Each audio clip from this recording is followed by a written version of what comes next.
is the Premier League, but I've made a few modifications. The head coach of Arsenal? Me. Aston Villa? Me. Bournemouth?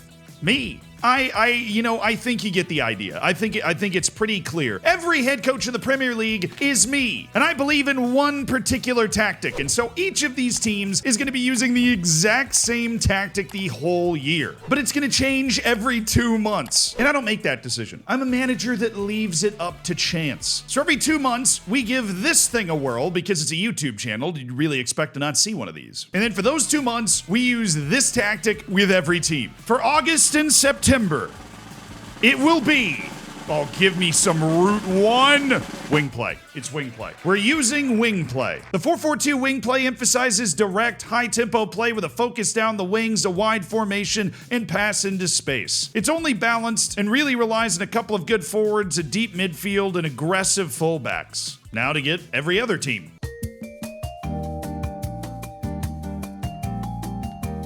After 2 months of my 20 teams playing with a wing play tactic for 7 whole matches, the league is led by Brighton. 5 wins from 7, including Ipswich, Southampton, Fulham, Everton, and at home against Manchester United. On the opposite end, we have Ipswich Town, a team apparently uniquely unsuited to playing with a 4-4-2 wing play. Brighton does have a pretty dangerous front too, with João Pedro and Simon Adingra, and then Matoma and Solly Marsh make a solid pair on the wings. But honestly, we have a pretty immediate surprise, and we also have a traffic jam. Because of the offensive nature of these tactics, the lowest scoring teams in the league have 6 goals in 7 matches. And some, like Bournemouth, have already allowed 20 goals this season. So there is a lot of parity. We have Tottenham, Manchester City, Arsenal, Aston Villa, Manchester United, Liverpool, Nottingham Forest, and Fulham, all within 3 points of each other. Shout out to Manchester United for finishing with 12 points. They're led by Rasmus Højlund with 7 goals. So what I'm hearing is Amorim should be playing wing play.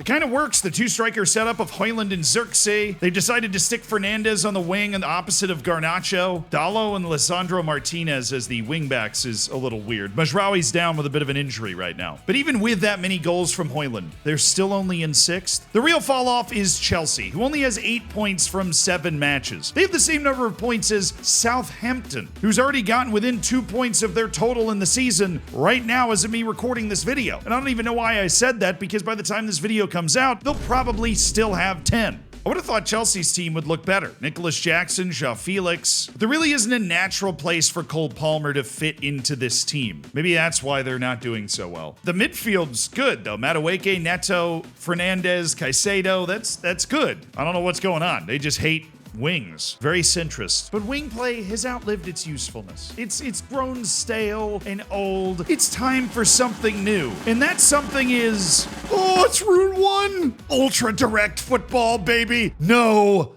nonsense. The Route 1 tactic, weirdly enough, is also a 4-4-2, and it's also a balanced mentality, but the back line is much more defensive, the midfield's much more defensive, and we have a target forward and a pressing forward with a low defensive block. Also, time wasting and incredibly direct passing. Let's go.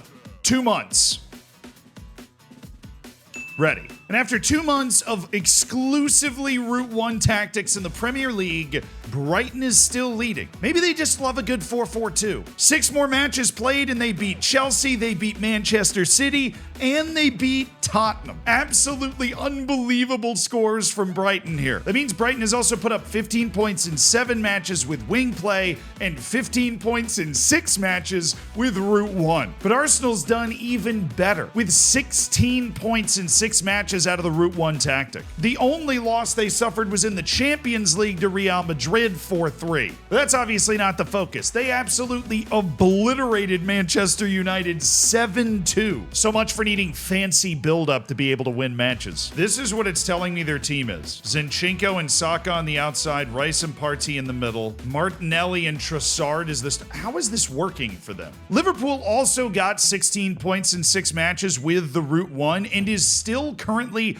undefeated on the season. Chelsea engineered a stunning bounce back. They were terrible in the wing play. Do you remember that? There they were, right there. Well, now they're in 5th. but at least there are some constants. Ipswich, still bad. Same with Bournemouth, and Southampton has started to regress to the mean with the Route 1 tactics causing a few more problems. I would have thought Onuachu at target forward would have helped them out a little more, but I guess not. Maybe lost in the sauce, though, is a very impressive performance from Leicester, who put together 12 points in 6 matches out of the Route 1. And that was in a stretch that included 3 straight matches against Liverpool, Chelsea, and Tottenham, out of which they got 5 points. Leave it to Tottenham to get scored on by Jamie Vardy in the 91st minute. I'm just saying. As for the goal scorers, Marcus Rashford has emerged as a leading candidate at Villa, while Mateus Cunha has also jumped up to 9, and Dominic Calvert-Lewin is sitting on 8 goals. Oh yeah, Pablo Sarabia has 10 assists, so maybe Wolves should be playing in a 4-4-2. They're in 11th right now. Maybe the biggest disappointment? Aston Villa only got 6 points out of the 6 matches in the Route 1 tactic. Same with Manchester United, who have fallen down into 9th, dancing with Brentford and Wolves. Isn't that a movie? Dancing with Wolves. Suppose I am wearing the appropriate color for that. Just gotta get oiled up like Adama Traore back in the day. And with that image fresh in your mind, it's time to select the 3rd tactic for the entire league. Something funny. Oh, it's time for the big boys to eat. It's Gegenpress time over the winter, baby. It's an important one, too. There's a lot of matches over the winter. The top Gegenpressing tactic is the 4-3-3. 2 inside forwards, a pressing forward, wingbacks, and a pretty normal mid-3. Very high tempo, pass into space, higher line, high pressure. We're expecting the best teams to do well here. It's time to go to February 1st. I'm still here. Now it's February 1st, and you know who else is still here? Brighton. You see, 9 matches were played, but Brighton managed to pick up 17 more points from those 9 matches. And Liverpool would be doing fine, but they ended up losing 2 matches over this stretch. That's still good enough to put them in 2nd place, and the Gegenpress has certainly helped Arsenal and Manchester City separate from the pack as well. In fact, there are only 4 teams with a double-digit goal difference, with every team playing Gegenpress. But I always believed in Danny Welbeck's supremacy. You know who hated the Gegenpress? Maybe even the most. Chelsea. They only got 6 points in 13 matches with it. What is this? They couldn't score a goal. This is a disaster. 4 straight Premier League losses using the Gegenpress. 4. They've won 1 of their last 8 Premier League matches, draws at 0-0 with Ipswich and Southampton. So Chelsea's yo-yoed all the way back down to 14th place. The relegation looks familiar. Even though Ipswich really turned it on and found a couple of wins in that draw against Chelsea, they're still bottom of the table. They're going to need another tactic that's good for them to bail them out. Southampton's fallen back into it, and so has Everton. Leicester certainly did not enjoy the new tactic, but they still put together more points than Chelsea. They got 8, and Wolves fell back with just 7. The team with the fewest points in the Gegenpress? Congratulations, Southampton. They only got 4. I don't think I'm going to let Manchester United or Tottenham get away with this. They're in 12th and 10th respectively. United only got 10 points out of 9 matches, and Tottenham only got 10 points out of 9 matches as well. They don't like a Gegenpressing world. But who got the most points in this tactic in the entire league? Nottingham Forest. 18. Turns out when everybody's Gegenpressing, it's just hard to get a lot of points. But they shot up from 15th after the 2-4-4-2 tactics to in Europe. Kind of where they belong. But let's leave the OP Gegenpress on every team behind and figure out what's going to carry us through the 4th tactic of the season. There's not nearly as many left as there were. Fluid counterattack. So, philosophical question for you. How effective is a counterattack when everybody is counterattacking? Things that make you go, Time to set it up. Weirdly enough, the new tactic's basic preset is also a 4-3-3, with a pressing forward, but an inverted winger, a winger, and a generally more defensive mindset, particularly with where the lines are set. Also, just genuinely lower tempo, no pass into space, and an overall cautious mentality. It's now April 1st, April Fool's Day, but this is serious. Lock in. At the top of the table after 31 matches, this was another 9 league match stint, is Arsenal. And Arsenal popped off. With everybody playing in a fluid counterattack, Arsenal engineered 24 points in 9 league matches. They won nearly every Premier League game except for their match against Brighton. Not nearly. They literally won every Premier League game except for their match against Brighton. But Brighton did not fare very well. They only got 12 points out of these 9 matches. That win for them was an aberration. They lost 3 straight at one point. Granted, Manchester City and Liverpool were 2 of those 3, but they lost to West Ham in their last match playing out of the fluid counterattack. They're still looking set for a surprise top 4, but it's clear that fluid counterattack doesn't really suit Brighton's team. But to be fair to Brighton, Liverpool also only got 12 points. I definitely expected them to fare better with the likes of Mo Salah out there in a counterattacking system. But they did manage to beat Aston Villa in the League Cup final, so at least they brought home the first piece of silverware. Credit to Manchester City too. They got 22 points out of these 9 matches and jumped right up to second. We'll see what the final tactic is going to be, but they're in prime position to make a run at Arsenal, depending on what it is. Aston Villa closed the gap on the top 4 with an impressive... I was checking.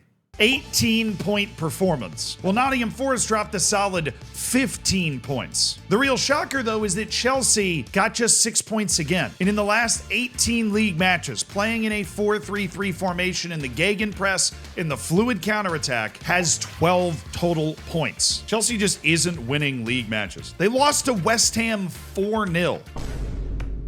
West Ham had Guido Rodriguez sent off in the 22nd minute and beat Chelsea 4-0. They are totally legitimately in the relegation race. They are 3 points safe. Southampton has fallen back from the pack. They had another terrible round in the 4-3-3, while Wolves has gone from an excellent start to the season to disaster. Unthinkably, Wolves managed just 2 points in 9 matches. It's hard to be worse than that. It really is. They're somehow still in the FA Cup, though. They beat Brighton and Chelsea. They're in the FA Cup semi-final. Make it make sense. Just more of a cup side, really. Manchester United is rotted down to 12th with a 14-point performance, and Tottenham is slipped down to 10th. All these teams from 12th up to 8th within 3 points of each other. So big swing potential there. Erling Haaland's pulled away, really making the most out of these 2 4-3-3 tactics back to back, with Gabriel Jesus continuing to put together a mammoth season. Raheem Sterling is 2nd in the entire league in average rating. And the emphasis on wingback play in a couple of these tactics has led to Kieran Trippier being tied for the league lead in assists with Solly March. But maybe the biggest shout out of all in the fluid counterattack is Ipswich, who's been bottom of the league the whole year. They had 5 points after 2 tactics. They managed to slap together 16 points